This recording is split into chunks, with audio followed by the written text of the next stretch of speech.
umpa ubushobozi kugira ngo neshe, umpe n'amahoro yo mu mutima.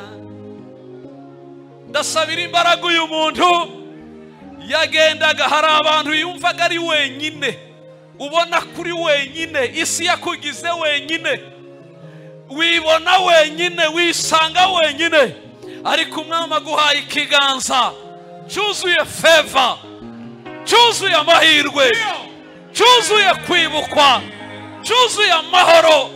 Uributswe, uributswe.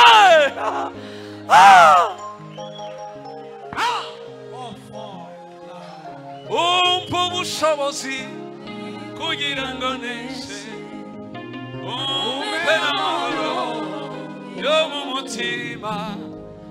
Tuzamuye ibiganza byo kunesha, twakiriye ubutsinzi. Ay, ay, ay, ay, Yesu. Komera Yesu amashyi menshi.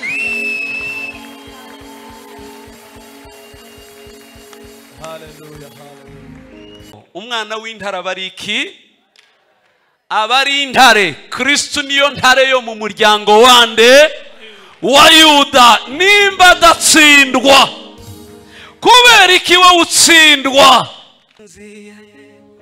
Zavuga gukomera kwe, sinzahwema kubibwira abazangoma. Yesu ni mwari mu ntambara, ntajya ananirwa, arakomeye. Nibaza ko ari byo yaragiye kugira. Hari ibitabo mfite hano bimaze umwaka barabimaze ntakigira na kimwe, ibitabo byo kubohoka. Na hano nigeze kubizanaho ngire ngo rimwe, ubundi nkunda kubitwara hesha aho ngiye, niyo nari nagiye nari nabitwaye birashira. Ariko cyane icyo namenye, ahantu namenye nkunze kujya henshi, iyo ari abantu bakunda ijambo ry'Imana, banakuze mu mwuka, basoma, bakunda ijambo kandi bagasoma, aho hantu barabigura bigashira. Hano afite 20 ibitabo 20. Ubwo ni ukuvuga ngo muri benshi cyane hano, mubigure mubisigarane mu izina rya Yesu. Birafasha, ni ibitabo byo kubo. Nahuye n'umuntu uyu munsi ndumirwa, umwana w'umukobwa w'umudive, arambwira ngo nasomye igitabo cyo kubohoka, nakira ibitekerezo birimo. Kuko nagiye mvugaho ibintu byinshi cyane, kubohoka mu bice 4, kuko nerekana ko abantu baboshwe mu mutima, bakabura connection bahuza n'Imana, baboshwe mu mubiri, ibitero n'ibirwara n'inzozi zidasobanutse, baboshwe gatatu mu mitekerereze, gutekereza kwarapfuye, nta nzozi z'ejo hazaza bakigira, ajya gutekereza ibindi. Isi yarabivuyeho kera ari inyuma y'abandi. 4, kubohoka muri economy, ibintu bene ibi. Hanyuma none ninjira mu bifasha, ni gute umuntu yabohoka. Uyu mukobwa arabisoma ngo arangize, hari akantu navuze ko nakwiye muri Bibiliya, akavuga ngo ibigaragara byavuye mu bitagaragara. Hanyuma rero nerekana uburyo ibitagaragara kuri nge suko bitahari, ahubwo hari aho biri nyine bigomba kuva mu isi y'ibitagaragara bikaza mu isi igaragara. Sinzi ibintu yagiye agwaho, arantelefona akanyandikira, nkamusobanurira, ahita atangira igikorwa. Uyu munsi niyo yambwiye ati kuvamba, ati na mudugudu ntaranyakira, atariko ubushize natumiwe kubonana n'umwambasaderi, none ku tariki 12 anyereka rendez-vous afite azajya kubonana na ministre kubwa projet. Aravuga ati, yaravuze ngo ibi kurimo iyo bikuvuyemo bikajya ku mpapuro, 3 bijya ku butaka. Ahita arabirota, arabipanga, ngarangize arabyandika bija ku mpapuro. Ubu rero nibyo rero ari guhamagarirwa ngo bije ku butaka. Yewe hari ibintu bisinziriye mu bantu bikeneye gukangurwa, n'ibyanditswe n'ibivugwa, ugakanguka ugahishuka. Mvuga iki? Periganzo kwegereye gira mugutumeho. rwose uwo muntu mubwire ngo wewe ukuri ntarahishuka, haracyarundi ukiri mu mayira. Yes, yes. Hariho wowe utaruye tureba, uw'Imana yagambiriye n'ukuri mvuze ntasa n'uyuraha. Hari uwundi Imana yagambiriye utarahishuka ariko azahishuka. Umuntu ababwamo n'ibyiciro byinshi. Mwese benshi uko mumeze siko mwari mumeze. Hari aho mugeze ariko hari n'ahandi muzagera. Turabyumva tuvuge haleluya. Okay, ibyo uko nyine ngiciyemo ndarangije. Muje kubigura nimba mukuze mu mwuka, murakigura nimba mutarakura mu byihorere. Yes. Narimvuze ko icambere mbere yuko umuntu atangira gusenga agomba kubarizwa muri Yesu, kuba yaragezemo. Cyo gituma Paul aje gusenga isengesho yasenze aravuga ngo mboneke ndi muri we. Murinde muri Yesu Kristo, mboneke ndi muri we. Ndafite ibyo niremera, ndafite gukiranuka, ndafite ibyo nihomaho, ahubwo mfite ibya Yesu Kristo ari byo bindiho. Aka kabiri, mbere yo kutangira gusenga, umuntu usenga agomba kuba yarabaye inshuti y'ibyanditswe, yibitseho ijambo ry'Imana, yuzuye ibyanditswe. Kugira ibyanditswe byonyine ni imbaraga zirenze gusenga. Mvuga iki? Ago Mana yanjye, kugira ijambo ry'Imana kuba rikurimo, rikuremaho ibintu byonyine bimutanasenze ariko bikakubaho. Ese muranyumva tuvuge haleluya? Muranyumva tuvuge haleluya? Maze iminsi mbwiriza ahantu henshi namenye nayo ibirere by'abantu bene uko rwose.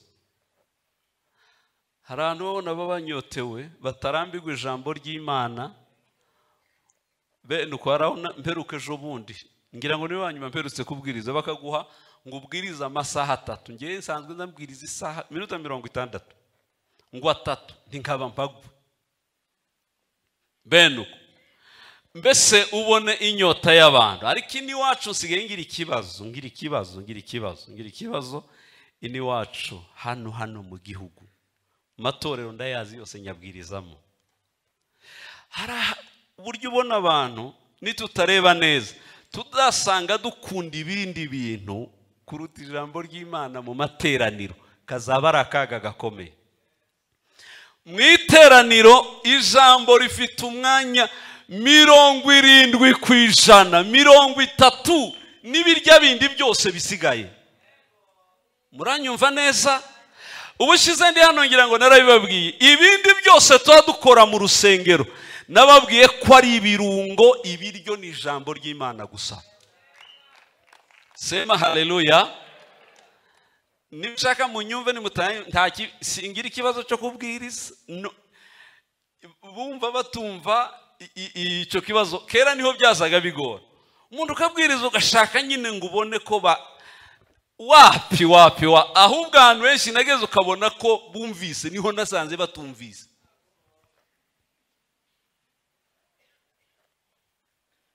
Ukabona ntawe uhinduka, ntawe ugira gute bene, kuko abantu bafite ibindi mu mitwe. Jewe ndi umuririmbyi, nabaye umuririmbyi nagize gute, kandi cyane wibanze mu bisirimba kera n'ibindi. Ariko maze kugenda menya ibintu, kajya kwiga ibintu by'Imana nkabisesengura, nahise menya ibyo ngabanya, menya ibyo nzamura. Yes, no mu rusengero iwacu barabizi rwose. Ijambo rifite umwanya udasa n'abaza mu iteraniro 80% iwacu n'abakurikiye ijambo ry'Imana, 20 n'abashaka utundi nyine bene uko. Bagikeneye ibirungo nyine, bagikeneye aho ngaho bene uko. Ibisirimba narabirimbye kandi ndabikunda, ariko mu materaniro iwacu ndigishaka kurenga kimwe kuko mba numva ari ugusakuriza ijambo ry'Imana. Nkeretse iyo basirimba nyuma y'ijambo, murashaka bararemo neza, uravuga ati byibura hari ikintu bumva, hari ikintu bashaka kuba bahagazeho. Ariko iyo cyatinze mbere y'ijambo ry'Imana simbabesha, niyo hari umushitsi nkumva ni ngaho bimutwa cyangwa biza ngo kumusakuriza, kandi mbikunda kubi, ariko namenye ikiruta ibindi.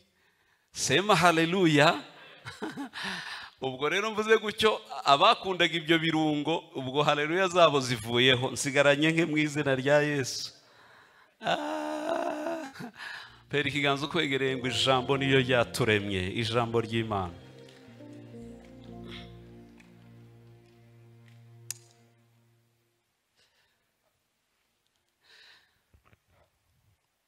Nasomye Yeshuwa igice cya mbere, sinibwa niba rwera ku murongo wa 5 gutyo.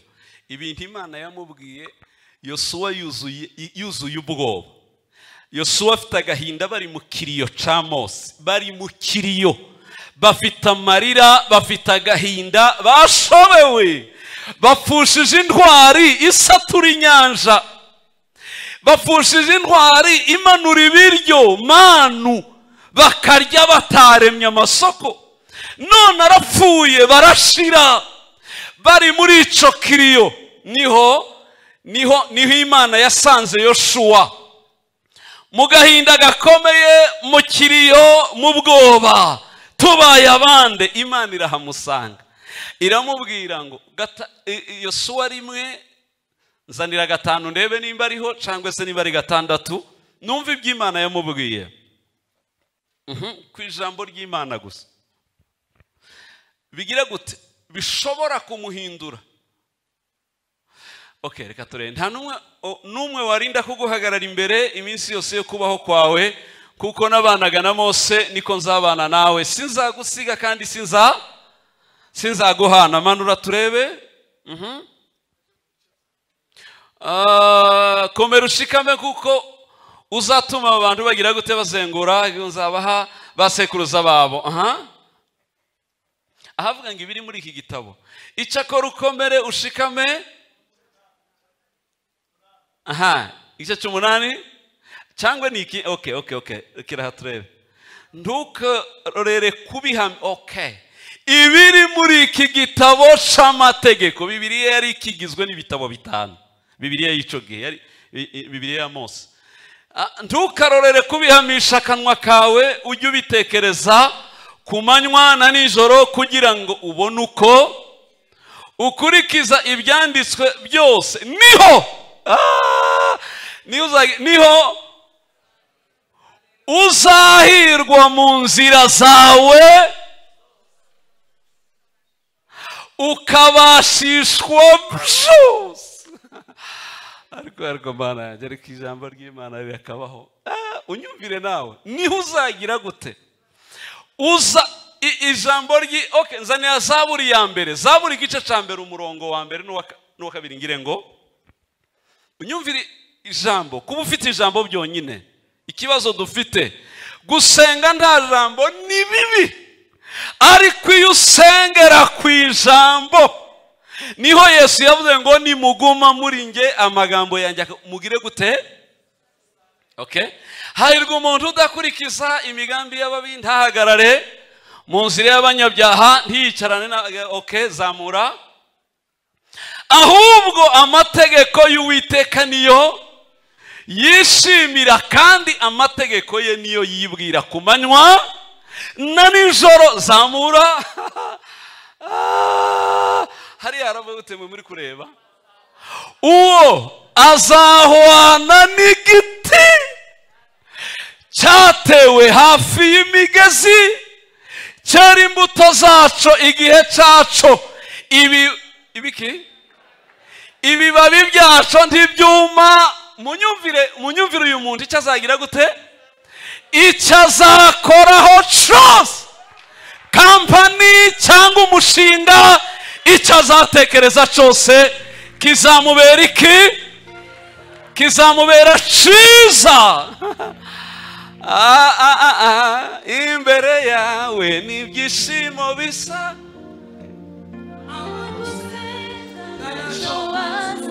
Abaheruka repetition iri hejuru cyangwa iri hasi? Duhindukirire utwuzuzu rukundo. Yesu manukeho gato sha.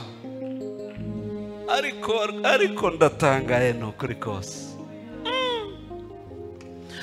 Uwo muntu ubitse amategeko ubitse ibyanditswe byera muri we, icyo azakoraho cyose kizagira gute? Kizamubera cyiza. Azahwana n'igiti cyatewe he? Iyo abandi bumye we ntajya yuma, iyo abandi banebwa ntanebwa. Reka mbabwire, kunebwa biterwa kunebwa k'umuntu kungana n'ibyanditswe yibitseho.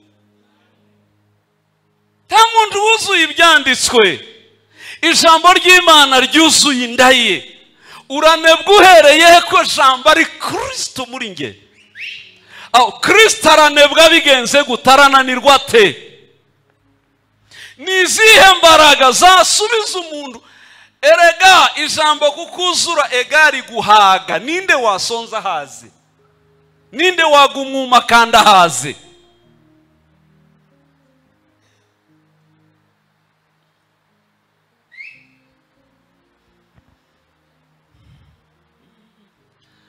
Jambo ry'Imana njyewe sinzariheba we. Jambo ry'Imana njyewe sinzariheba. Periganza kwegera ngo Imana niguha ijambo, nikugaburira ijambo kuko yarihaye. Nde ni Yohana ni Daniel rinde wahawe umuzingo we.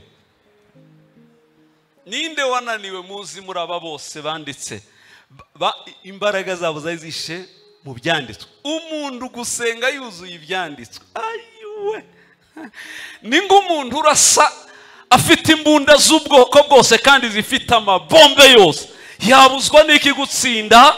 Afite ibikoresho byose kandi birimo intwaro zose zirahari. Yananirwa ate?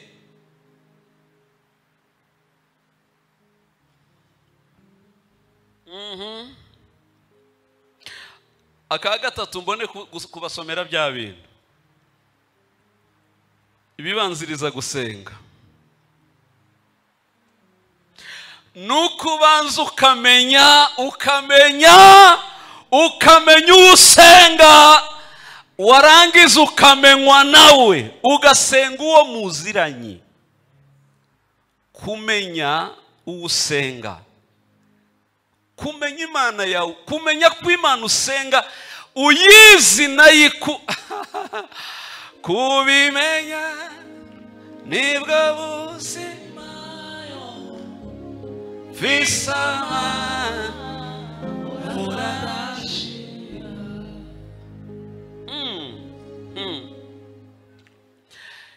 Kuba muziranye, kuba mwaramenyanye. Aransi nanjye ndamuzi, kubimenya nibwo buzima visama.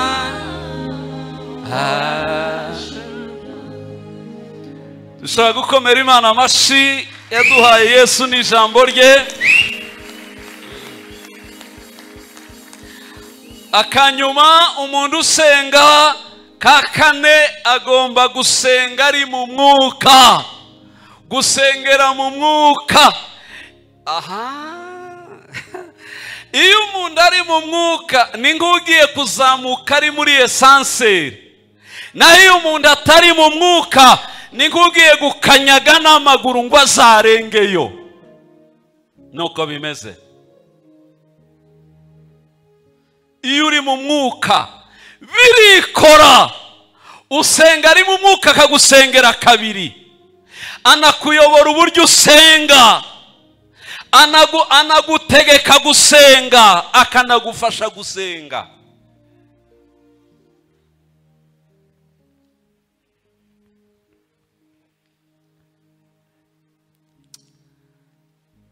Okay. Tugende rero mu bintu position 9 zo gusengeramo izabera bagomba gukoresha.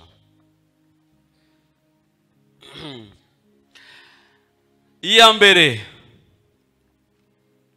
igaragara muri Bibiliya, ndavuga position ziri muri Bibiliya bera bagiye bakoresha basenga. Iya mbere no gusenga wicaye hasi, gusenga wicaye hasi, gusenga wicaye hasi. Nzana ya Nehemiya igice cya mbere murongo wa 4, gusenga wicaye hasi. Gusenga wicaye hasi ibanga ryo kugira gute? Ni ibanga ryo guturiza imbere y'Uwiteka, kubwira Imana ngo ndahari. Ndibuka Yesu agaburira abantu, yarabwiye ngo ikibazo nimwicaze abantu. Baravuga ngo nta biryo bihari. Yesu ati nimubicaze, nibicara bagatuza ibibahaza biraboneka. Bareka akajagari ko guhaguruka no kugendagenda, bicare. Havuze gute? Maze kumva izo nkuru ndicara ndarira, mara iminsi mbabaye niyiriza ubusa nsengera imbere y'Imana nyirijuru. Nti okay, ni kariya nashakagamo ndicara. Uranyumvira? Bamubwiye amakuru mabi, bamubwiye ibintu byabaye iwabo, bamubwiye akaga barimo, bamubwiye ibintu bishaririye bibabaje. Nehemiya ndiyiruka, Nehemiya ntiyahagarara. Nehemiya hitamo kwicara. Kwicara usenga ni igisobanuro ciza. Kuturije imbere y'Imana isumba byose. Simfite huti sindi kwihuta, sinkibi byikige. Mana yanjye nimba ari ikintu kinshobe muri maze igihe nibazaho. Iyo ndaye imisengere y'ikigihe y'abuyu munsi basenga biruka, basenga bashamurani nk'abatanguranwa, babarambiwe bashize benuko. Ariko bareba amafilime amasaha 7 benuko. Nkibuka ko twebwe batwigisha gusenga muri revival ya kera twafatiwemo. Ndabyibuka ba Mateyo batujyanaga tujya inyuma ya ba Mateyo na ba Serende na ba Rugina n'abandi, bakatwicaza gusenga amasaha 6. Abantu bapfukamye ari gusenga bahamagara Imana. No gusenga nako kugira utuyira 3. Ubundi gusenga nkiri kurako, gusenga kugira utuyira 3. Hari abasenga Imana yo, hari n'abasenga bise gusengera abandi. N'utu tuyira 3 abantu basengamo. Gusenga Imana yo, gusenga Imana ni bivuga iki? Nugusenga Imana ari ukeneye, ari yongenye. Ariko Mana yanjye, ese abigiye baracakenera Imana, baracafite ubukene bwayo. Abo baje gusenga bajyanye liste y'ibishimbo n'ibirayi, bajyanye inkoko n'ingurube zahombye, boroye ibikabagize gute, ni ibintu bene ibyo bidukikije nibyo bagiye gusengera. Kandi ukabona bagiye gufata iminsi myinshi babisengera. Ninde wababwiye uko abera cyangwa abanyabubyutse, reka mvuga gutyo, basenga niyo mbona abantu bagiye mu minsi 40 ndumirwa. Ngewe ndumirwa rwose abo dusengana barabizi. Ndabatoke nda minsi 40 nabajyanamo. Tubanze tujye inama. Murumva muyikeneye, murayishaka, murayumva neza benuko. Ngabwe atoke impamvu ze gutyo, abo nasomye bose bagiye mu minsi 40 bayikoze bashaka gusingira ubwiza bw'Imana buruta ubwiza bwose babonye. Bayikoze bashaka gukurura Imana ngo imanuke ibabemo, bapfusha ubumuntu hazuka ubumana muri bo. None twe tukayijyamo tujyanye ibishimbo n'ibirato n'amasakame n'inkweto wabonanye abagore mu mujyi. Hanyuma ukabangoke nibyo tugiye kujyana. Si bibi, ariko iyo umuntu abivuze, hari henshi mbivuga ukabona rwose amakamba ngo ariko n'umupasiteri ukakumbwira ati ariko ntibiriya bano bantu babibwiye birabasize. Gute ntaco twamenya atari uko twacize cyangwa twagisomye. Ngewe nemera iki? Iyo ngiye mu minsi 40 37 niyo gushaka mu maso h'Imana gusa ese wavuyeho ndagukeneye Mana we mukiza wanjye mwiza, ijwi ryawe mukiza rimbere umunezero we. Ndagukeneye Mana kumanywa na nijoro, umwanya wo gusenga umpa umugisha wawe.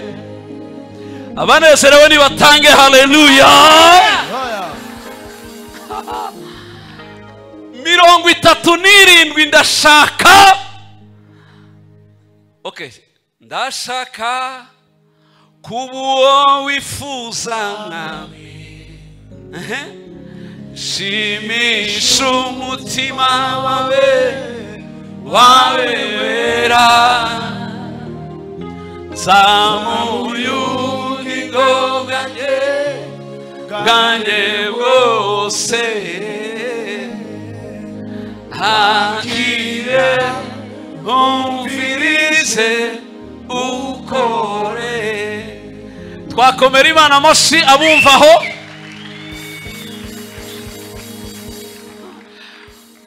Ndashaka wowe. Nababwiye amasengesho ane ya Mose ngire ngo amasengesho ne ya Mose.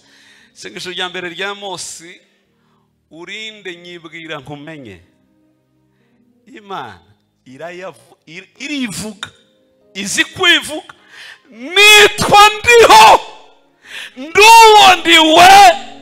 Imana ya Aburahamu, Isaka na Yakobo iravugira yamara. Ubabwire ngo ndiho yabantumyeho, ngo irangize arataha aravuga ngo ndakumenye.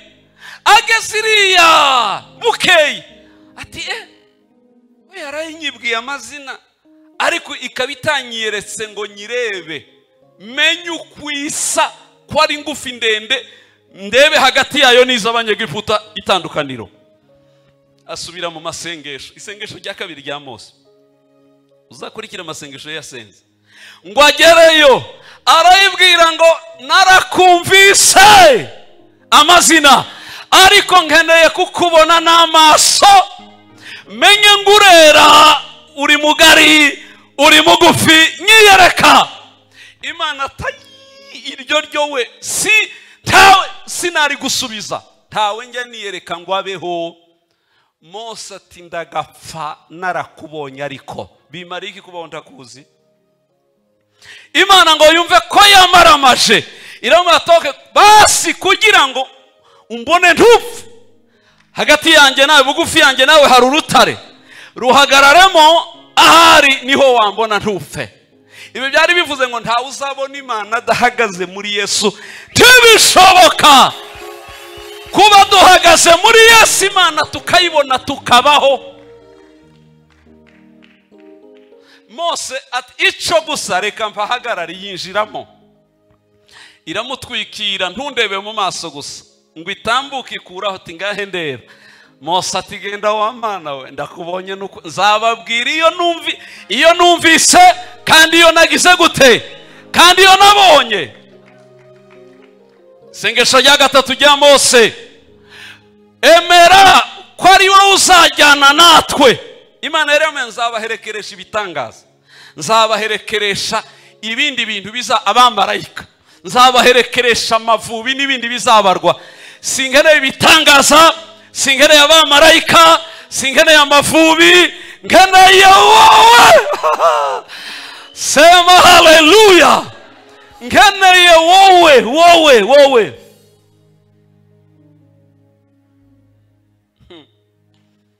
Namenye ko aho utari nta buzima, sanga kuba muri wowe yazima iteka. Ako kantu yo ngase sinzi n'abayiririmba iyo ndirimba, ariko hari umuntu agatekereje burira ako gusa ndi mu modoka. Namenye ko aho utari nta buzima habona, sanga kuba muri wowe nibwo buzima. Nimuze sange umwami w'amahoro, emeye kudukiza imibabaro. Ngaho abanezere batange haleluya bazamuye amaboko. Feri ikiganza ukwegereye umubwire ngo ja mu mwuka tuganire. Ja mu mwuka ndagusabye. Ariko mana yanjye we, nari navuze igihe cyacu kera bakitwita babusohoka, mwe mwari mutarinjiramo mu kibuga nyine mwaje mudusangamo.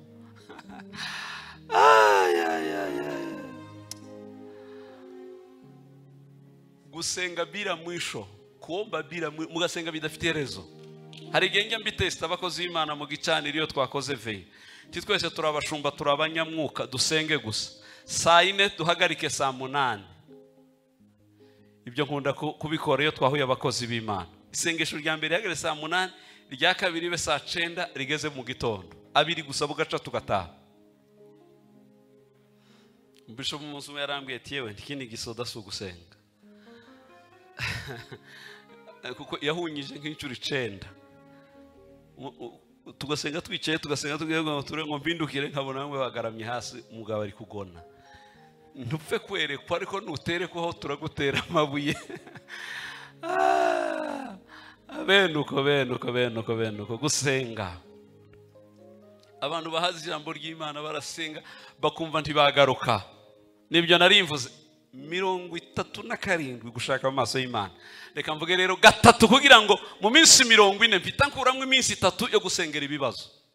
Mbabwira ibanga ririmo rero.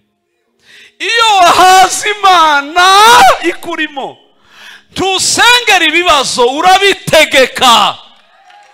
Ubwira ingumba ngo urabyara mu minsi 60 agomba kuba twite. Inda ikakira. Ukabwira uburwayi ngo shinguka bukavayo. Kubera iki? Imana iruzuye. Ariko mwe mutangira kubwira imisozi ngiveho mudafite telekomande yikuraho.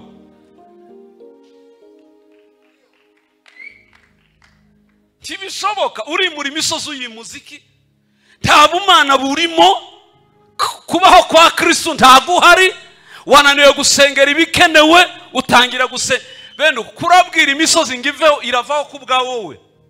Erega kugira ngo imisozi iveho nuko ngewe mburirwa irengero, Kristo akaba yuzuye ubuzima bwanjye, hanyuma imisozi igasigara ibona Yesu muri nge.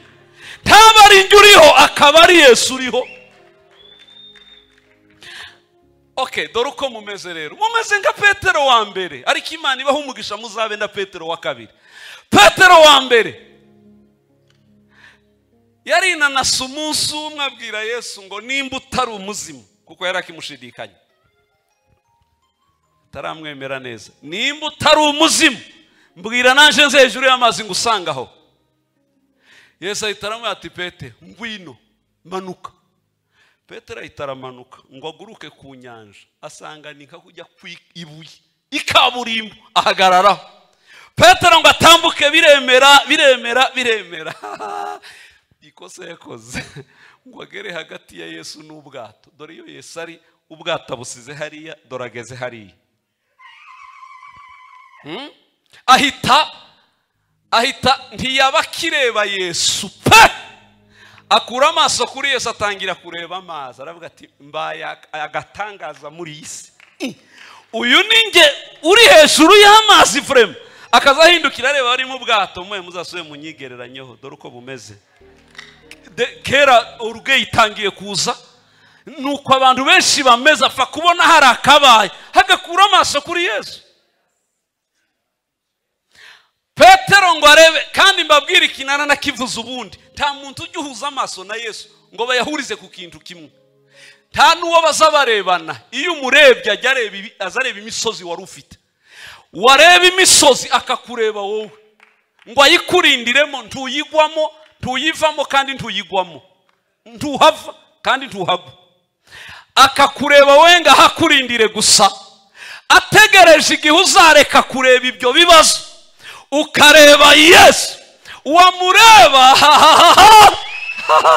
sema haleluya. Petero ngabone arebye amazi abaye igitangaza. Amazi arahamagarana arabwirana ngo uba amaso saya Yesu. Uba amaso turiho nayande na ya Petero, kuko amaso ya Yesu yavuye ku mazi ari kureba Petero. Muranyumvira? Petero arebye Yesu, Yesu areba amazi.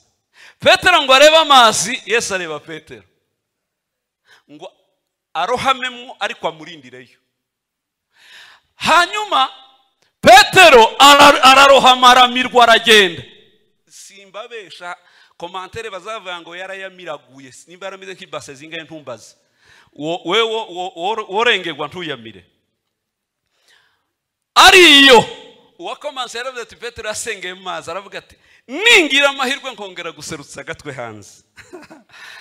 Ariko ndareba uriya mugabo nkazongera kureba handi. Hanyuma Petero agaruye agatwe yahise aturuna arahindukira areba Yesu. Ngo arebe Yesu, Yesu ahita areba iki? Areba amazi. Ngo areba amazi arabwirana ngo bamaso saya Petero na yande mukomere. Amazi ahita arakomera atanga inzira bayagendaho. Tumbira Yesu wenyine we niwe gisubizo. Tumbira Yesu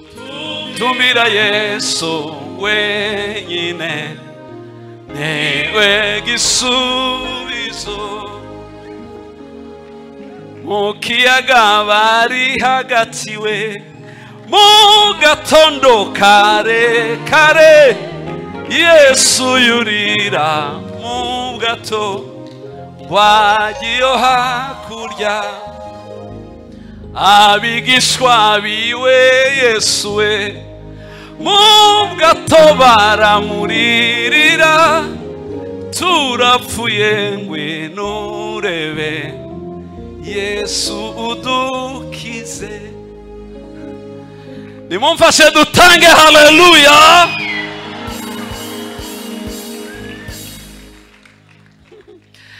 Uzahure n'umugabo wapakiye Imana ayishaka asenga, iyo agarutse mu bibazo arahota, arabimena arabimiragura, nta nabisengera. Ikibazo mwe muze munabisengera kandi ntibyanditse ngo tubisengere, byanditswe. Iyo twamaze kuba connecte byuzuye ibibazo dutegekana na Kristo, kuko niwe wimukiye muri twe.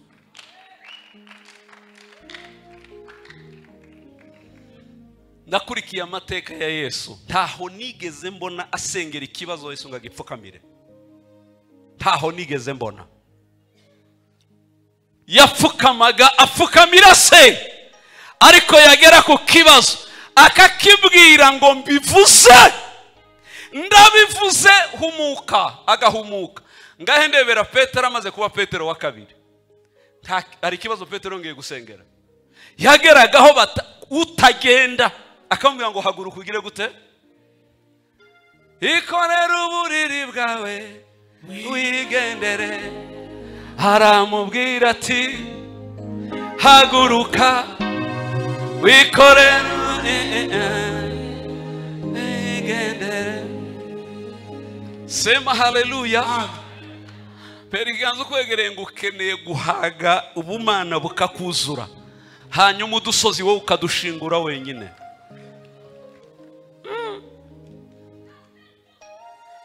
Si umuntu abwira mukanga kubyumva, akonyeza zaguma mpondagure nta kundi. Ukumva ko ibyo sibyo mukeneye, ukeneye gusenga Mana, wabibonye ko amafaranga yashize, wabonye ko kawunga yagize gutabo, wabibonye ko yagize gutabo. None nasomye bibiri umunsi umwe, ngewe nimba naracanganyikiwe ntabyo nzi. Soma muri Matayo Yesu yabwiye ngo, arabwira ngo timukiganyire ngo muzagira gute? Ngo muzarya iki cyangwa ngo muzagira gute? Ngo muzambara iki? Ngo kuko ibyo ngo abapagani ari bo bagira gute? None usanga gusengera ibyo n'imyambaro n'umutwaro w'abapagani. Ndumirwa we. kuva umunsi sindongera gusengera ibigi imyaka 9 irashize, sindongera gusengera imyambaro, nahise mbwira mu rugo hazongera kubisengera muzangaye. Ngewe ngiye gushaka ubwami, nkeneye Kristo gusa, nimuhabwa neza.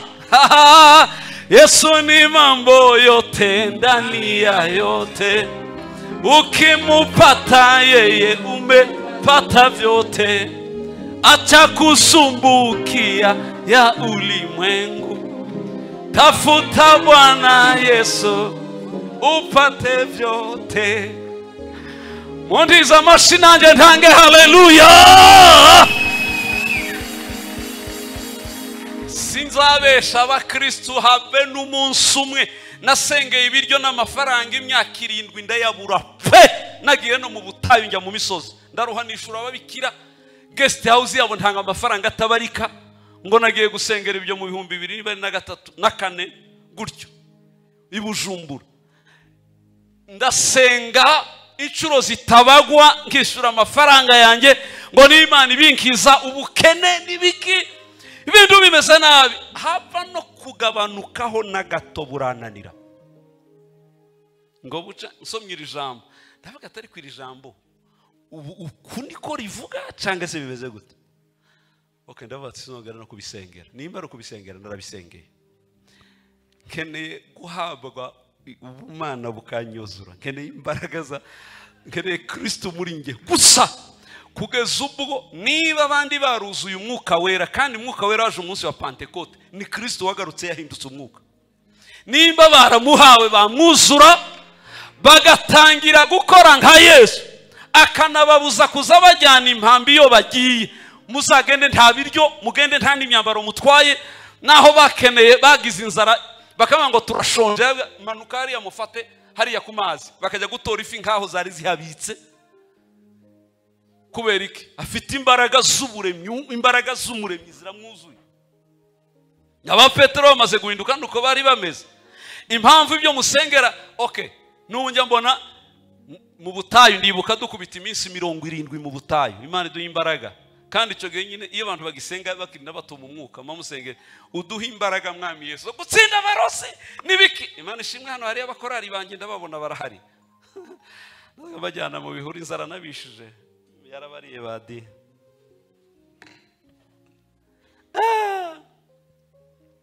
Uduha imbaraga zo gutsi, nico gihe bansekuye bamerera nabi kuva mbayeho ibintu ntazibagirwa. Habaga yemewe mvuye mu butayu, ejo bundi yarawampamagaye ngo twari mu masengesho, ngo tugeze mu minsi 270, ngo none ngo natewe n'imyuka mibi, ngo none nashoboye apostle, ngo ubu wamfasha iki? Ubundi arambwira ngo tugeze mu minsi 604, ngo none ngo naguye muca apostle, ngo ubuze. Ndavuga tumvega umve munyumvira, uguye mu masengesho ute? Mwazamukanye ibibazo nta bumana mwagiye gushaka, ariko iyo uzamuka ari Imana ukeneye. Hari abahungu nigisha ejo bundi, okay, mu giterane kimwe muri uyu mujyi, abana b'abasore barafatwa barabango gwera uyu munsi kuri yabivuze tugiye gusenga. Ejo bundi baza kundeba bageze ku munsi wa 64 w'amasengesho, arabanti ntituza hazagarukira kugeza twumva kubaho kw'Imana kutwuzuye. Noneho baza kundeba umwe mbwira ati kibazo nagize, sigaye ndyama naba ndyamye kamenya umuntu za telefone zo saa 4, kabona arampamagaye saa 4 zagera gahita mpamagara. Hakaba ngo nigiye ndyama ngahita menya ko mzuko umubu wandiye hano. Ati none mbese asigaye yerekwa karuwa kerekwa n'imibu. Ibintu yani ikirera gezemo, amaso yarafungutse, nuzamuhamagara akamumenya ataramuhamagara. Akaba ati none ibyo bintu nibizima biri normal. Ndikomeza sawa kabisa, nuko bijya bigenda kuko nta cyifuzo na kimwe atwaye. Yavuze ngiye nasengeye ibintu imyaka, ngiye gushaka Imana. Mujya mbwira ati twaje tutagusabye randevu, kuko narimbizi ko tugusanga mu biro kandi utwakira uduhoberera imbere y'urusengero. Twahura imbere y'urusengero.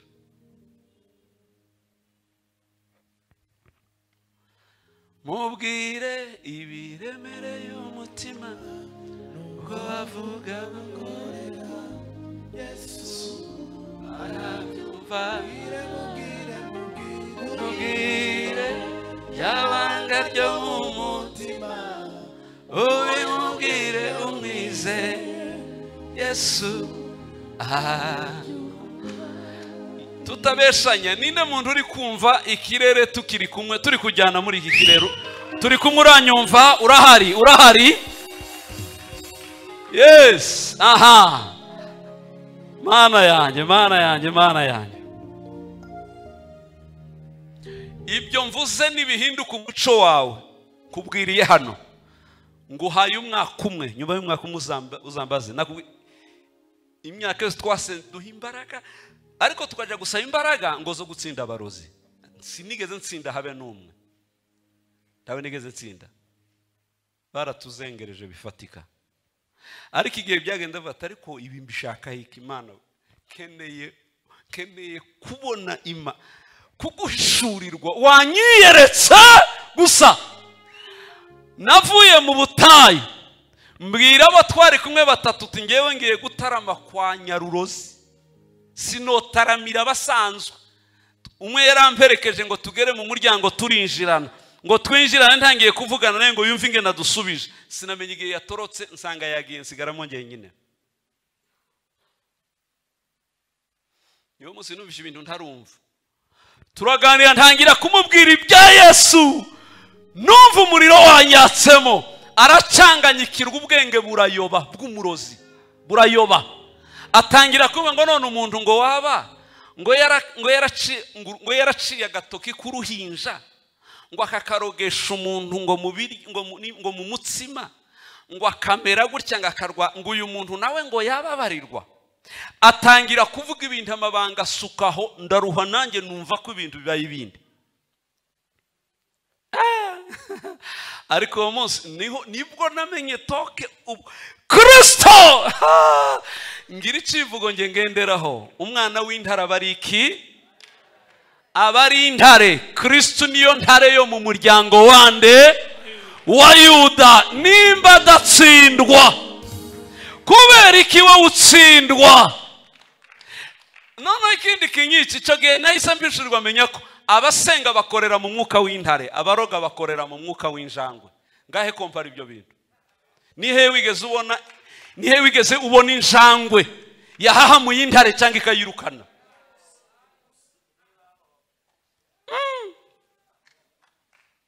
hanyuma ugasanga umuntu gusenga kwe no gutegereza ayiwe mana ategereje ibitangaza bikomeye ibitangaza bihe kwigitangaza ari wowe wiyobewe ikindi namenye intare yo yinjishamba yivuga rimwe igiye kuryinjiramo ija kurigeramo igasanga nta kanyamaswa kakihari bwatorotse kubera ko bwumvisha intare yivuze ndasenga Imana muri iyi minsi guhera uyu munsi wa gatatu twahagaze aha Imana ikubyutsemo umwuka ntazi w'intare mu buryo ubunyamaswa wahungaga butangira gusohoka mu ishyamba urimo ujya urara wenyine nta yindi mbaraga yahavogera kandi gutsinda ibyo ntibisaba kubisengera bisaba kumenya gusa icyo wabaye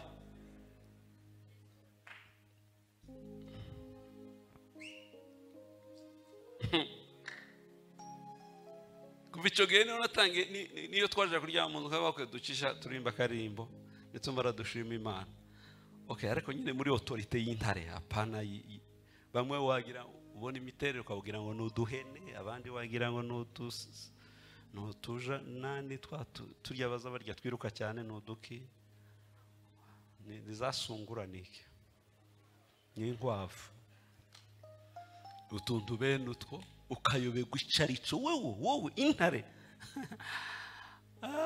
kenshi nakunda kubwira mu rugo tumaze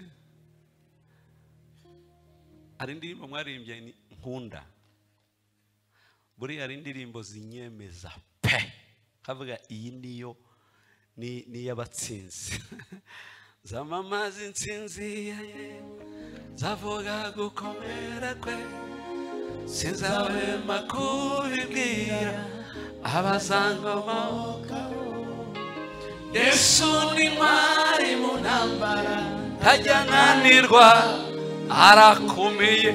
Agakurikiraho niko sawa. Igitinyiro cye cyuzuye muri iyi si yose, nta muntu n'umwe wabasha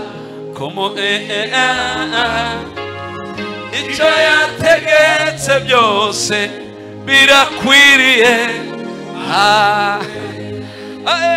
Akandi gukomera n'ibya Yesu, cyubahiro no kunesha nabyo nibye. Tangiriro n'iherezo nibitegeka, arakomeye. Abanezerewe mumfashe dutange hala. Ay Yesu. Ikijya kintangaza nuko nuba mwicaye mu materaniro utiteguye, utipanze kwakira igihe gisha mu iteraniro. Simfa kujya mu iteraniro ngewe, no. Niyo njyaha mbarahiriye Imana ngira isengesho rimwe iyo ngiye kuvuga ubutumwa rimwe gusa. Kristo mutima ryo nza numva ngiye guhagarara hariya kuhaguhagararira kubera ko baguhagaritse ahandi. Ngo duhagararire iburyo bwa data bituma wemera nanjye ngo mpagarara. Kuba rero mpagaza mba numva ko kubaha byonyine ugomba gukira, nta kindi cyagukoreweho. Ugomba kubaho. Njya mbibona umuntu akaruka ibyo bamuroze, nta cyumweru kijya gishira. Sinamusengeye, sinagize gute, ariko navuze ibyo nizera. Umuntu kubera ko yazamutse mu kindi kirere akagera ubwo aruka ibintu yaroswe, cyangwa akabohoka agakira agasanga ari mukeneye iki kuri Yesu? Nikiye mukeneye iki? Mwagiye mwijira. Ubundi iyo twaje guterana buri munsi yo mujano kuwa gatatu, muje kugabanya ibirometero by'urugendo rwaho mugana. Nimba mwari kuri 30, murarara kuri 70. Nimba mwari mufite ibiro 15 by'imbaraga, ushobora kurara ugeze kuri 40 cyangwa 60. Nukuza witeguye kwakira, si ugupfa kuza.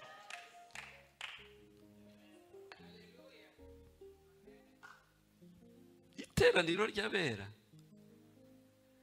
igihe cyose bateranaga bavaga abantu babaye ibindi bintu, bigatuma barambirwa bakumbura amateraniro, ntibashobora no kuyarambira.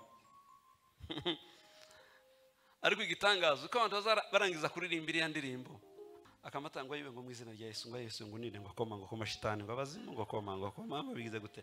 Amaze kuririmba gukomera n'imbaraga ya Yesu, cyubahiro kunesha nabyo ni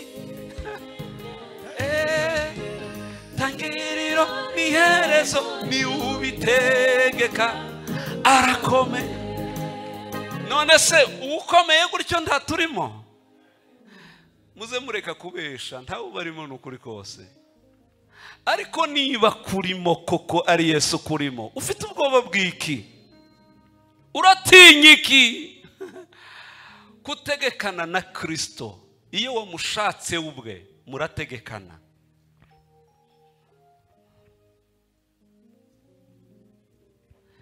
Bwira kwegereye ukeneye gusenga wicaye ugatuza. Ndasaba Kristo wose nabanyumva mwige gusenga mwicaye mutuzi, wanyu mushire uturago hasi, mujye mumanuka mwicare hasi urambye.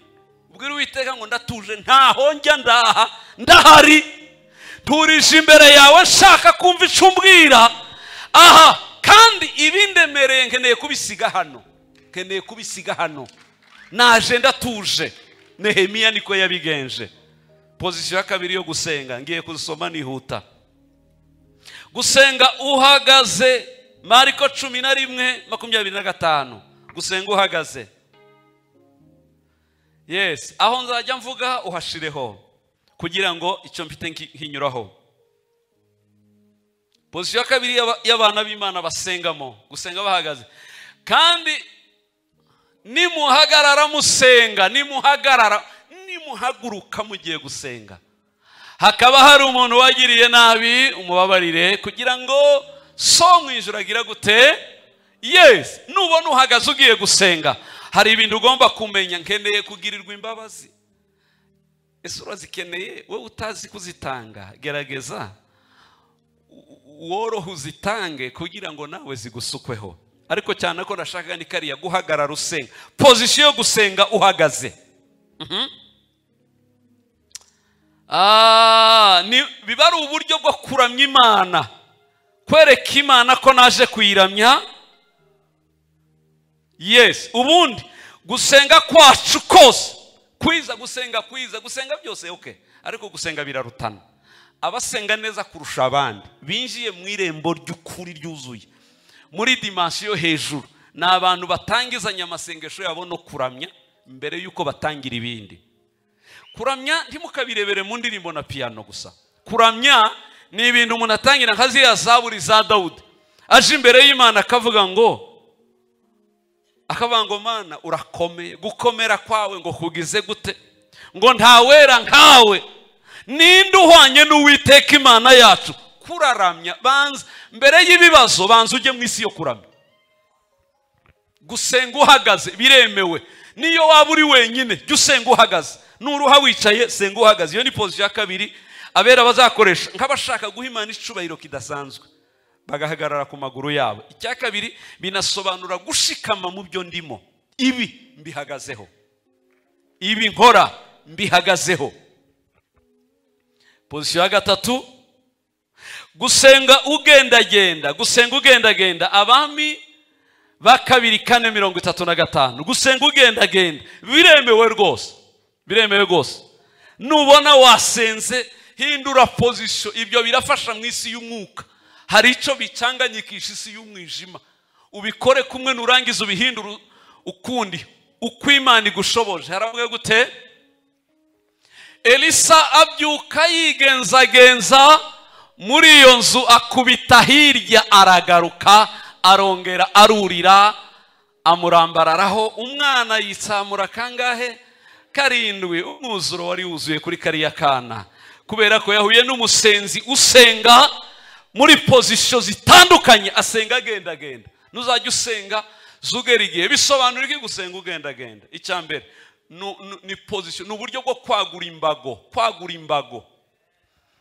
Mana yanjye sinkeneye kuguma hamwe, keneye kwaguka, agura imbago mu isi y'umwuka, aguka mu byo urimo, ubikoze mu buryo bwo gusenga.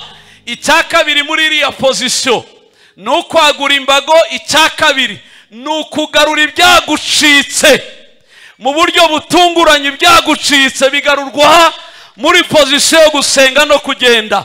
Uyu ni umuhanuzi ukomeye, yarasenze abona ntibiri gucamo, aravuga ati aho bigeze ndakoresha position yo gusenga ngendagenda.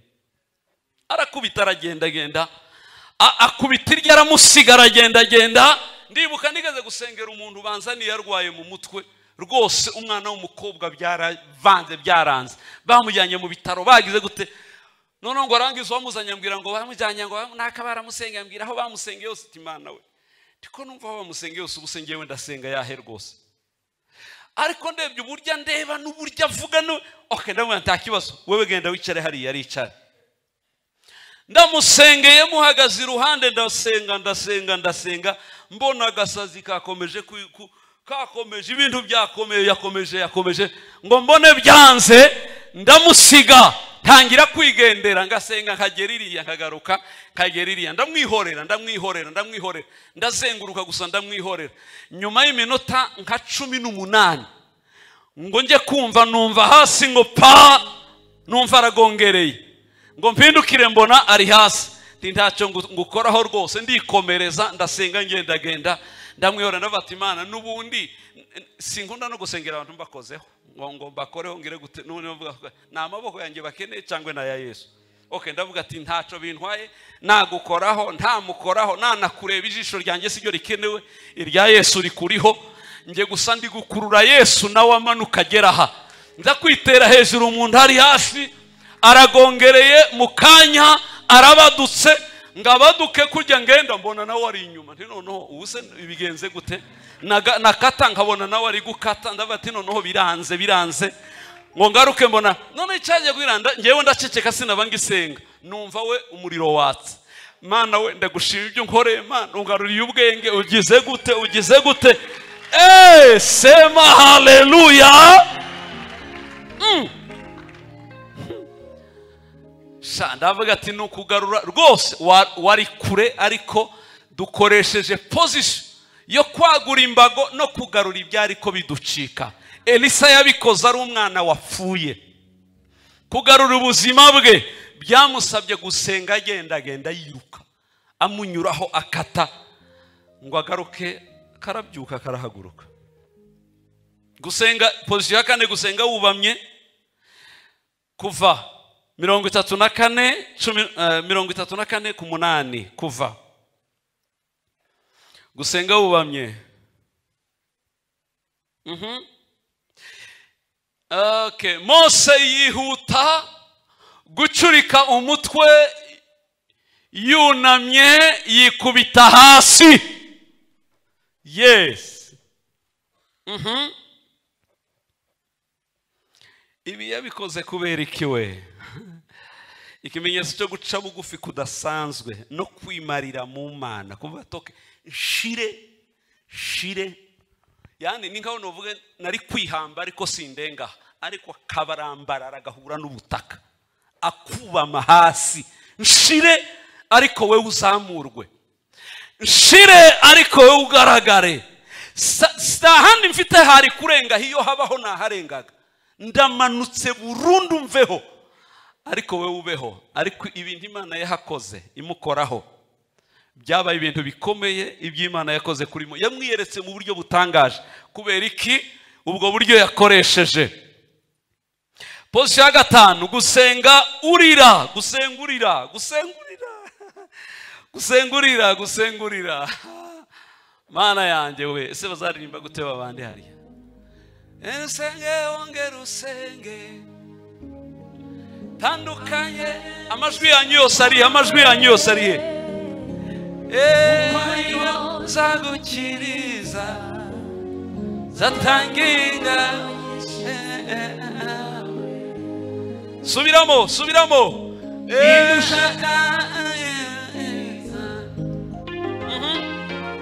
ukeneye icubari agende anje ukora ibyiza. Senga musenge endusenge ongera usenge. Aho tandukanye gusenga kwawe kuko ariyo nzagukiriza datanga ingabo. Niba mubyemera tuvuge haleluya.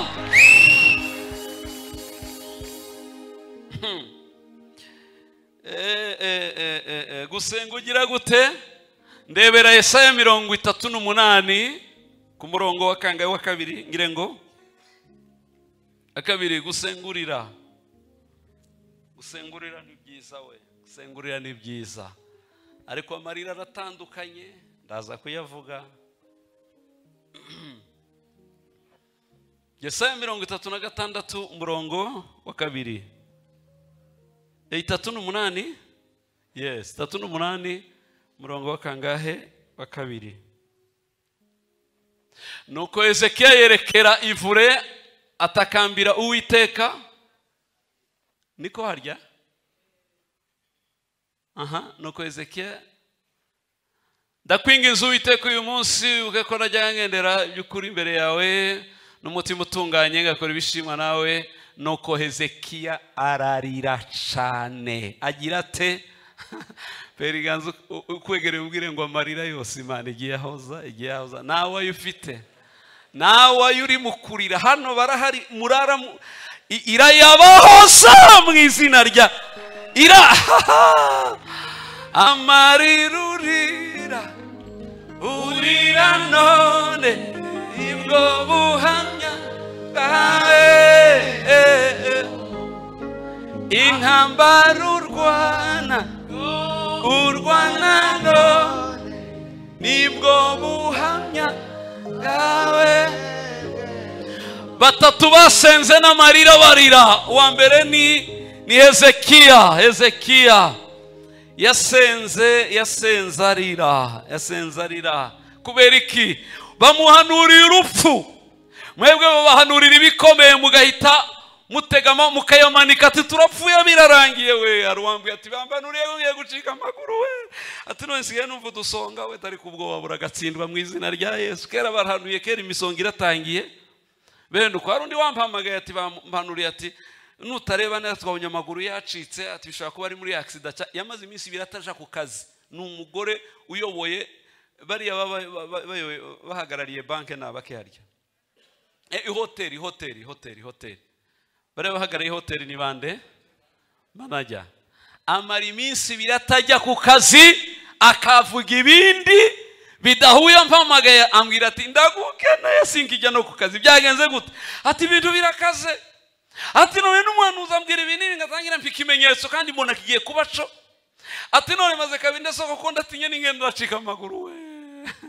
Ati kandi nabyutse hano hari kundya hano benuko ndabwiye ariko bwoba we. Isi y'umwijima ikorana n'ibyo umuntu yakiriye. Ibyo wakiriye automatique bikugiraho ingaruka iyo wabyemeye. Ariko iyo utabyemeye wabyimye umwanya.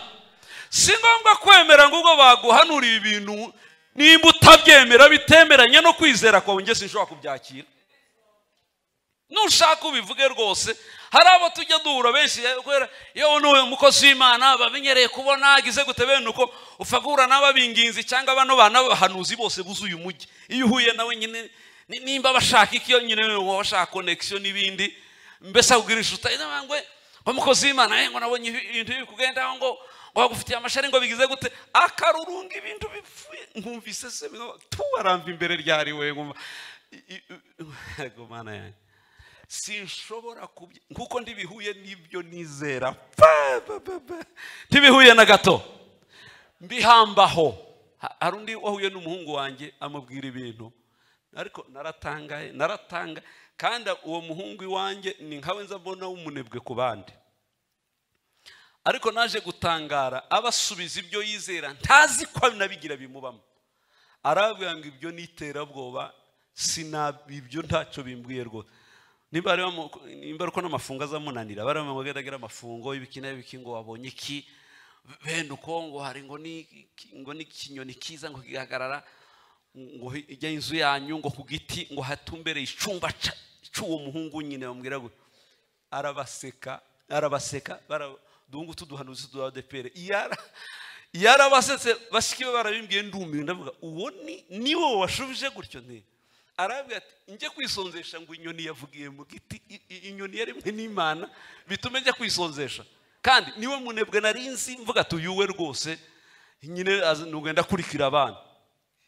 Ariko nsanga arakuze mu mitekerereze mu buryo rutabo bahanuzi.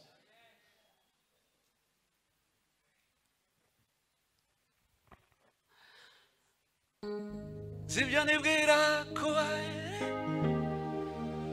sibibi ahubwo ni byiza kugira ngo mbare mu mutima bibizaza. Okay, sema haleluya. N'umuhanuzi wamubwiye ngo iyo ndwara irakwica kandi profete mukuru pana abana b'abahanuzi. Mwebwe mwamazwe n'abana b'abahanuzi n'abahanuzi bakuru. Nibo mbona bajagaye umujyi, nibo mbona bakwiriye ahantu hose babanura biracitse. Abantu baratutu abana b'abahanuzi barasaze. Nta n'ikimenyetso nta n'igiki ibintu bene ibyo gusa iterabwoba. Ariko yari umuhanuzi mukuru iravuze ngo urapfa sezera. Aramubwira ngo urarangije guhanura. Ati ndarangije. Ngahe shimiye gutumye usohoke. Yesaya yarashima ngo arangize arasohoka ngo asohoke. Hezekiya aravuga ati sha nanje ndakuze mu Mana kandi Imana y'Abisirayeli ndayise. Ahita ajya kwipfunda mu nguni. Ageze aravuga ati Uwiteka reka mbanze ndire. Araturika ararira ararira bene uko amaze kurareba ati wa mana we ikindishije nuko nkumbuye kubaho ndeba ubwiza bwawe ndi mu rusengero rwera, uranyohereza ikuzimu kugira gute? Abami bakwirukanye mu gihugu bose urabareka, nge wakuzanye mu gihugu nicyo ugiye kwica? mfe njyahe ko nkeneye kureba ubwiza bwawe ndiho mu isi y'abazima. Arayibutsa ayibutsa ibyiza yayikoreye, ngo arangize ayibwira ibindi byiza azayikorera. Dore ikibazo we uzuyisaba gusa, Mana ngirira ibi, ntabyo uyibutsa nta n'ibyo uyisezeranya. Uzasome muri Bibiliya abantu benshi Imana yasubije ni abantu basengaga babona birakomeye, bagasenga mu mihigo, bagashiramo imihigo. Mana nunkiza abanzi bacu, ikizaseruka nzakiguha. Mana numva umwana nzamuguha buwawe. Yakobo, nundi ndasingwe muri iyi nzira nkagera iyo njya, kagaruka ndapfuye, aha nasengeye nzahubaka inzu yawe. Icya kabiri byo nzatunga byose, sinzabura kuguha mu 10 mu byo nzaba mfite. Icya gatatu, uzaba Imana yanjye tugirane alliance, gihango data zaba atakiriho uzaba umfite. Aba bose automatique yisa basubirizwaho, kuko Imana ntikirengera wowe, irarengera inyungu zayo z'ibyo wayisezeranyije.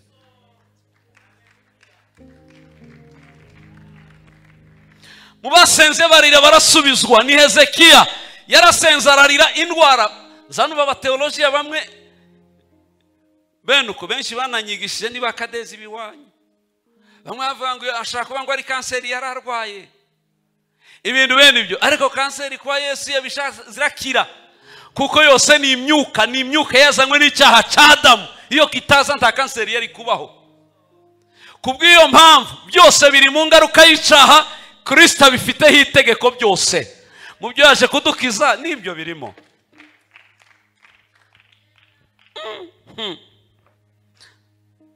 Yahise akira. Uwa kabiri wasenze arira ni Ana yarasenze ararira. 1:13 Samweli 1:13 ngo ararira arize. Uwo mwaka yarasubijwe ahabwa icyo yaririraga. Uwa gatatu warize ni Yohana mu gice cya 5 cy'ibyo Yohana. Abonye igitabo kibumbye habuze ukibumbura, abona birakomeye. Yohana agira ate, araturika ararira cyane ngo arire cyane. Mu ijuru bohereza marayika aramubwira ngo genda uduhoreze Yohana. Yohana ararize. Fatira ikiganza cy'ukwegera mbwire ngo agatabo kakuriza hari ushoboye kukabumbura mu izina rya Yesu. Aragashoboye kugapasura akaguha igisubizo mu izina rya Yesu. Wirira Yohana wirira, dore intare umuryango wa Yuda yaranesheje, babumburi tamarira Imana itahoza. Ariko amarira arimo ibice bibiri, harurizwa n'ibibazo byamurenze, ariko hari nurizwa no gutangarira Imana ko nkuziho imbaraga. Reka nkuririre ni wewe naririra. Gabanya rero, nimba ugiye kurira Imana rero gabanya kuririra abantu. Nimba bari yuririra irabishoboye, ishobora guhoza amarira yose abantu batabigizemo uruhare, ikaguha umunezero. Sema haleluya. Okay, so njya gusoza aka gatandatu, gusenga uzamuye ibiganza, uzamuye amaboko uyazamuye. Timoteyo wa mbere 2:8 hamwe yavuze ngo abagabo bose bajye basenga bamanitse amaboko bayazamuye. Imana yumva amasengesho y'abagabo bose bazamuye ibiganza byabo. No kubwira Imana ngo ntacyo nshoboye, ndayamanitse niwe ushoboye, njya yanjye ndayamanitse. Ngize oleme ndatsinzwe, yafate ari we ukora, ufate vora wowe. Sinshoboye gutwara ubuzima bwanjye, ndayamanitse. Fata vora we utware. Uba wahisemo kwisunga inyembaraga, amaboko yawe ukayereka ko ntaca kumariye. Gusenga kwa 7, gusenga upfukamye. Luka 22:41. Gusenga upfukamye, ikimenyetso cyo gukuraho imbaraga za simbaraga zanjye niringi, ntaho nakwigeza reka yanyakureho, reka nyazinge. Ahasigaye nkwereke ko ayawe ariyo niringiye. Kandi naratangaye, mwari muzi mu mwuka ko iyo dupfukamye, iyo turyamye, iyo n'ubu kumwicaye, kuko mwisi y'umwuka ntimwicaye. Mwisi y'umwuka muri mu birere mwasaze, muri kuruse, muriruka bikomeye, kubera ko ushobora kuryamisha uyu, ariko umuntu wanjye w'umwuka ntaryama. Haryama umubiri y'ubutaka, ariko uw'umwuka ni muzima amasaha yose. Niyo mpamvu ushobora kuryama ariko ukarara mu giterane kiri kubera mu kindi gihugu, kandi waraye mu kindi gihugu. Umuntu w'imbere waragenda arakora tu. Nuko bimeze iyo dupfukamye. Ariko nkunda basenga mwe kabyara. Uzi ko iyo abantu basenga, iyo bapfukamye ariho biruka kurusha bahagaze. Iyo basenga bapfukamye, iyo apfukamye umenye ngo agiye kwiruka kurusha n'amafarashi, agiye kwiruka kurusha n'aya mamodoka. Ntidushaka kujyana nayo mfukamye, no. Kuko isengesho mu munota ryazenguruka Afrika yose, nta ndege dufite yabikora mu munota umwe. Yani bivuga ngo iyo dupfukamye tugiye mu mbaraga ziruka kurusha uko nari kugenda mpagaze. Bivuga ngo mana, hagiye gukora amaguru y'Uwiteka, ayanjye si yariho. Ninde warose? Ni Ezekiel ngire ngo sinzi warose ngo agenda mu kibaya kirimo umusenyi ushushe uturira, ngo bikomera amaguru agenda abona amaguru 4 agendana, ngo agera hakomeye ngo abona hasigaye amaguru 2, andi 2 arabura, ngo avuze indura araboroga, arabatariko umpemukiye ute ko narinzi kudahemuka, twajyanye ahoroheje amaguru 4, tugeza hakomeye ndi kubona 2 gusa, andi yagiye untayute. Ngo Imana iramubwira ngo twageza hakomeye, aha yawe atakibasha gukora, aya 2 uri kureba n'ayanjye, ayawe yahetswe, ntabwo akiri hasi, ubu harakora yanjye. Nguhetse ku mugongo wanjye, tacu zabawe, tacu zaba. Ninde ubyakiriye avuge ngo haleluya. Imana nkorera iguhekane n'abawe, igushire ku mugongo amaguru yayo, ari yanyura hakomeye mu izina rya Yesu.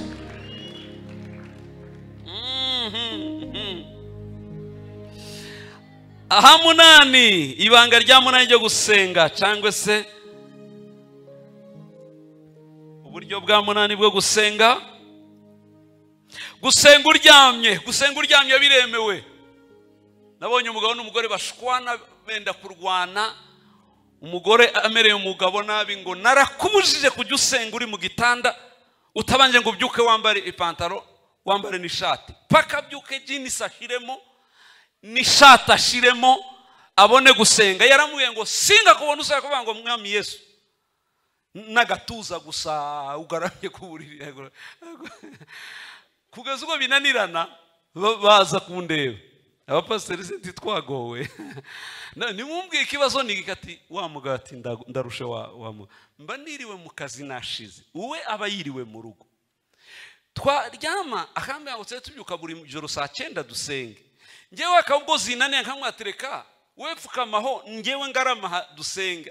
Ati tutu ati wabwiriza kubyuka akambara iribaya, akambara igitenge, iyo wakashiraho n'igitambara, ngo nawe abyuke yambare jeans, ngo yambare n'umupira, ngo babone gusenga. Ati ntibishoboka gutyo ngo uje imbere y'Imana uri gusa. Erega imyenda tuyambarira abantu, si Imana tuyambarira. Iyi myenda ni y'abantu, si y'Imana. Iziganiriza umuntu aryamye mu ishuka, atavuye no mu ikuvureri, ikamusangamo bakagira gute bakaganira. Kristo se ko ari muri twe ari he uramushakira he arara muri twe turaryamana wahari tukararana akuza uri gusa icyo ashaka arashaka connection yawe nayo ikomeye ushobora kubyuka ukajya mu cyumba ujyanye udutekerezo dupfuye undi agasigara ari mu isi yo mu ijuru aryamye ku gitanda gusenga uryamye biremewe nimba wumva bigize wimenyera ibintu bimwe gusa si routine ngo bigize gute aho bigufatiye sengeraho ngaba bandi barabikoze yaba Yesu yarabikoze yaba Mose yarabikoze uyu ni Yesu ahangaha wabikoze nawe yubamye aryamye hasi icyanyuma icyacenda position ya cyenda yo gusenga bucece gusenga bucece udasohoye ijwi ibanga ryo kwima amakuru abanzi bawe kuko hari igihe usenga ugasakuza nanone nubwo umwanzi atagushoboye ariko akamenya ko yagushizeho ihahamuka cyangwa ugasanga watanze amakuru buri gihe bijya usenga uvuga akaba ari byo bishingirwaho kongerezwa indi ntambara yo guterwa ariko benshi barwanya intambara zo gusenga basenga bucece batuje atavuga Ana yarabikoze rimwe 11 ngirengo cyangwa 13 bucece anyeganyeza iminwa gusa kuko Penina yari yaramuze yazaga apfukama yavuga ngo mwami mana we wandebye ukampa umwana nanjye dore bape Penina agahita museka ngo aha reka ubone noneho ngabone ko Penina ajya afata amakuru kubyo asenga ubu ngiye gukoresha strategy utazapfumenye akirirwa abomboranye iminwa mu muhanda acecetse kandi muri wo muki mwanya Hana yasabiraga mu mutima we iminwa ye ikanyeganyega ariko ijwi rye ntirigire gute tirihinguka inyuma yicecekeye hanyuma bayoberwa ibyarimo Hana yasubirijwe mu gusenga acecetse atavuga gahoro kugeza ubwo Penina atamenya ko agisenga agira ngo yarabiretse ariho byanakomeye nimba abanzi bakuzengurutse bakuzengereje hindura uko usenga senga bucece muravuganira nayo mu nda yo mu mutima nubwo wavuga ongorera Yesu arakumva mubwire yabanga yo mu mutima ubimubwire Yesu uzi ko umuntu atogota mu mutima umuriro ukaka ari mu biro muri ofisi y'agasenga hari abantu basengera muri ndwara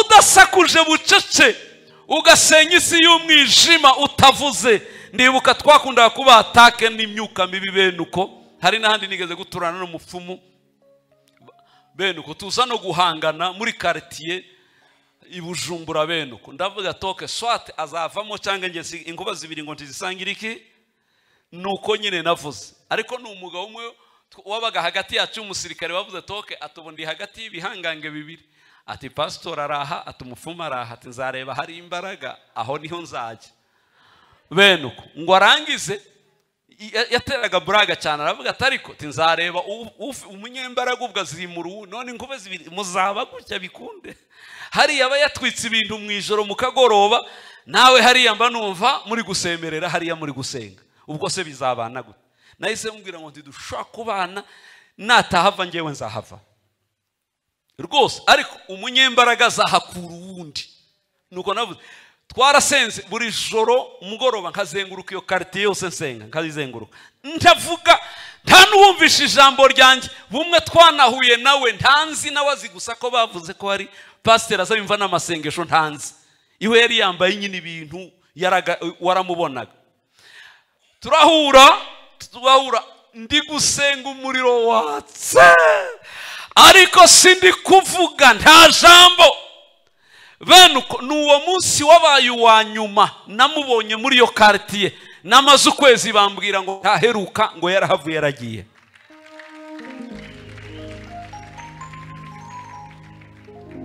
mfite umukobwa wanjye ari kunkurikira ntajya yoberwa nagiye, ntawumva navuze ko ntashaka kuyayoberwa, ari hanze, ari Burayi. Bene kuhagarariye igicaniro ahantu mu Buholande. Yarambwiye okay, yumvishe navuze ijambo ryo mu Heburayo igice ca mbere, Imana yahinduye abamarayika imiyaga iduhindura imiriro. None nigisha uburyo Imana yatugize umuriro, uburyo mwisi y'umwuka. Ndamubwira ararifata aravuga okay, guhera uyu munsi wa none ndi umuriro ngomba kuzantwika. Hanyuma kubera ko namushinze igicaniro hariya, bene azenguruka umujyi, asenga, agasiga imodoka akajyana igare, asengera umujyi cyangwa kurira iminara miremire areba ville yose y'Ubuholande ayireba hasi ari hejuru. Hanyuma umunsi umwe nagenda nakagara azenguruka, niba yaragiye ahantu hose areba hakunda kubera ibintu, ngo agera handi asanga hari abasaza bahari sinzi ibyo bari gukina, bene uko bakuze nao barimwe ni ibisaza by'ibisataniste bikaze, ari gusenga bucece azenguruka, yarazengurutse gusanga gire cyangwa umusaza umwe avamwe ahinduka nk'umusazi, aramwataka arasara kugeza ubwo haza abandi kumukiza. Abandi akavuga ati kwa cecetse atavuga, ikibazo cyabaye iki? Ntiyabumbuye umunwa, ntiyanavuze, ariko umuriro we watongotse useruka hanze. Abazungu b'abasataniste batangira kubura amahoro, baraka barasha. Arampamagara ati ibintu bimbayeho, sinabumbuye umunwa ariko baranyata. Arambwira ngo ibyo bintu hayukora, ibyo bintu urimo nuko yavugaga yamutunze intoki, amusatira amusanga, undi atangira kumukwepa yigira ati ibyo bintu we. Undi ati bute sinabumbuye umunwa, nubu yavuze sinigeze musubiza.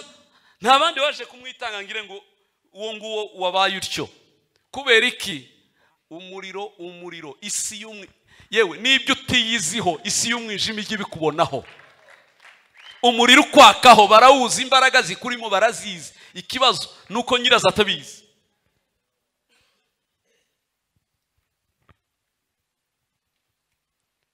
Mwige gusenga muri position zose, byose mubikore muhagaze muri Yesu, mwuzuye ijambo ry'Imana, muzuye umusengo wariwe. Ibi nibihurirana, ibi nkubwiye kimwe nikidakora ikindi kizakora. Nurenga isikari muzagera ku ya kabiri, ya gatatu, ya kangahe, uzahura n'igitangaza cyawe mu izina rya Yesu. Murahari tuvuge haleluya. Haguruka ku maguru yanyu dusenga Imana mu izina rya Yesu. We ndasenga Imana ngo yiyereke umuntu uraha. Ndashimira abantu mukunda ijambo ry'Imana, mundiza amashiti yakomera Imana ku bwanyu. Ndashaka kubona itorero rikuze ry'abantu bakuze banyotewe ijambo atarambirwa.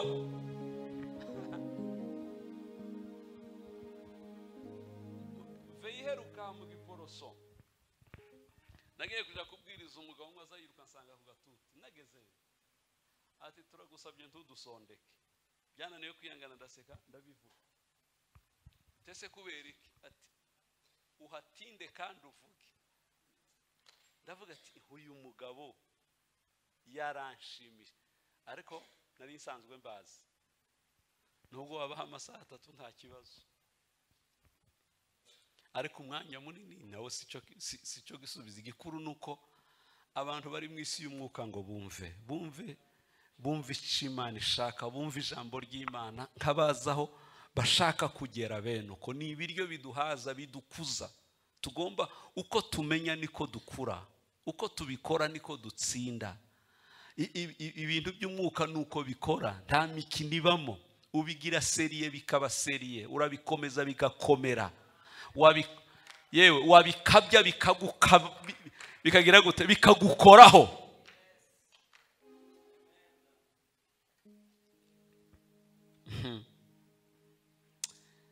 Ngiye gushima Imana ko waje muri iri teraniro, kandi Uwiteka arema ikintu gisha muri wowe. Icya kabiri, agira ikintu agukoraho, agukuraho, agira imbaraga gukuraho, agira ikintu agukoraho. twateraniye ubusa, turi muri iyi nzu na Yesu arahari mu izina rya Yesu. Muzamure ibiganza tumwinginge. Mana yacu ishobora byose, Mana yacu ihambaye we, Mana ikomeye, Mana uri imbaraga zaba gushaka, uri ibyizigiro byaba kwizeye, ni wowe buturo imitima yacu, ni wowe mashimwe yaba kuvuga, tugufite mwami turakomeye, iyo tugendana nawe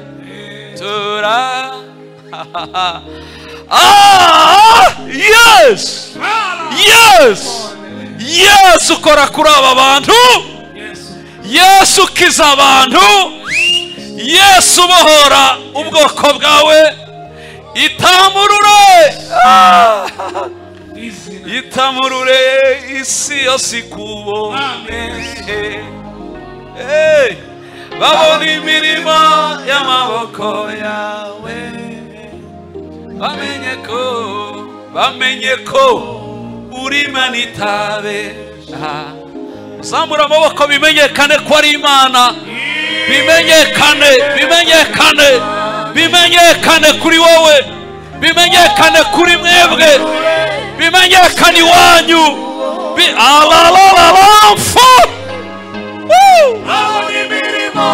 y'amaboko yawe, bamenye ko uri Imana itabesha.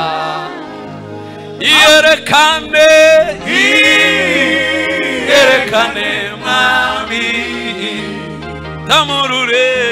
itamurure isi yose ikubone, babone imirimo y'amaboko yawe, bamenye ko uri Imana itabesha. Ngaho yerekane ku bwoko bwawe, Yesu, kora ku bantu bawe, humura amaso yabo, hwejesha amaso yabo, manura imbaraga zawe, hembura ubwoko bwawe, kuraho igisuzuguro kuba gisuzugurwa bose, kuraho igisuzuguriro kuba umwanzi agisuzuguye bose, hindura amateka y'abatarahinduka, rema imbaraga ku batazifite, iyereka abagabo baraha n'abagore ineza yawe, ineza yawe. Umuriro wake mu mitima yabo, indwara zihire mu mibiri yabo, urarekuye ya ubuzima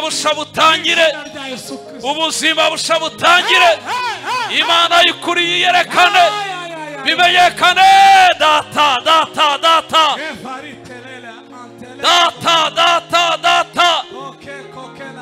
senya iyo mbaraga, senya iyo myuka, senya ayo majwi, senya iryo terabwoba, hagarika imbaraga, umuyaga w'umwijima,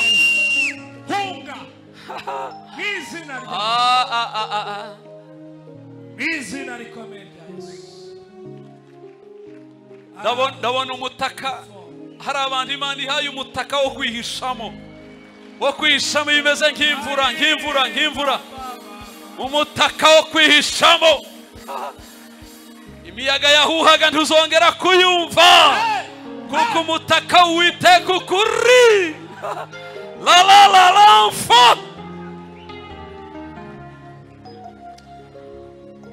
yes.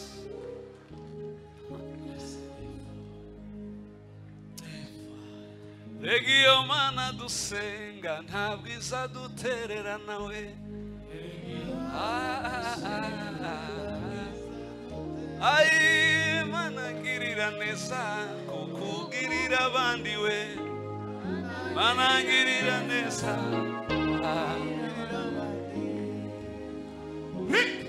twakiriye ubwiza bwawe twakiriye kubaho kwawe twakiriye intsinzi ya Yesu turabatsinzi no kurushaho ndabona abantu bakira ndabona abantu babaturwa alalamfo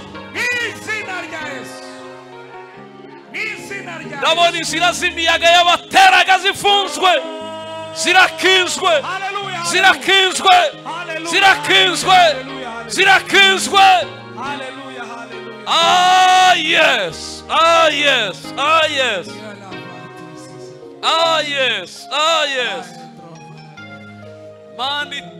mani komeye mani tsinda itarigeze itsindwa n'umunsi umwe ndasabira ubudahangarwa uyu muntu bwo kutongera kugira imbaraga zimutsinda n'imiyaga fatira ikiganza umuntu ukwegereye mu izina rya Yesu transfere y'imbaraga za Yesu cyo kiganza kibi cya Yesu data nagitire mu izina rya Yesu imbaraga y'Imana ni gufata ukuboko Kristo nagufata ubutakurekura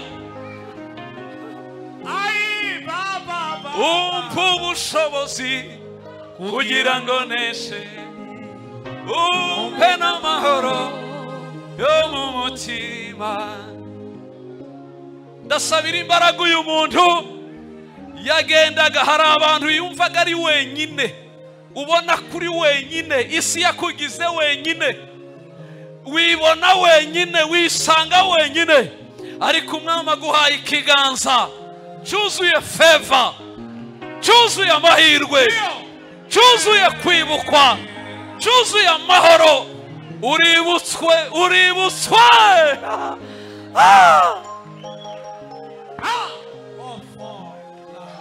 umpa ubushobozi kugira ngo neshe umpe n'amahoro yo mu mutima tuzamuye ibiganza byo kunesha twakiriye ubutsinzi ay ay ay ay Yesu